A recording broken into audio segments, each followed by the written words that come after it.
Hi everyone, and welcome to the Right to Life classroom. My name is John Girardi. I'm the Executive Director at Right to Life of Central California. I'm an attorney, and I'm here to discuss with you a new Supreme Court case, a case that the court has just announced they're going to take this upcoming judicial term, called Dobbs v. Jackson Women's Health Organization. This Supreme Court case could wind up being the most significant abortion case that the court has taken in the last 3 decades. What I want to do in this series of videos is explain this case and the deep, lasting impact it can have on legalized abortion in the United States. The Dobbs case involves a dispute over a Mississippi law that was passed a few years ago. This law bans abortions that take place after the 15-week point of pregnancy. This is a very reasonable abortion restriction that the vast majority of Americans would support. Most polling indicates that a vast majority of Americans support limitations on abortion, particularly after the first trimester is concluded. However, this Mississippi law is likely unconstitutional, or at the very least in conflict with prior Supreme Court decisions on the topic of abortion, namely Roe v. Wade, Doe v. Bolton, and Planned Parenthood versus Casey.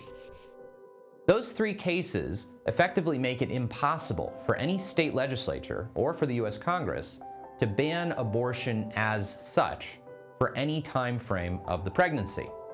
These cases also make it nearly impossible to put any kinds of burdens on legalized abortion prior to what's called fetal viability, the point in pregnancy where a fetus can hypothetically survive outside of the womb. By agreeing to take this case, the Supreme Court is signaling that it may be willing to revisit this central holding of American abortion jurisprudence, that effectively states and the federal government may not ban abortion for any time frame during pregnancy. If it does revisit this part of its jurisprudence, it could result in enormous victories for the pro-life cause. There are a number of states who have already attempted to pass laws that ban abortion after 12 weeks of pregnancy, after 20 weeks of pregnancy, even after 6 weeks of pregnancy. The state of Alabama banned almost all abortion completely.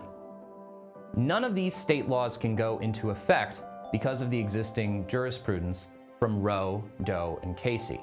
If the Dobbs case is decided correctly, it could allow every state in the union to decide its own abortion laws.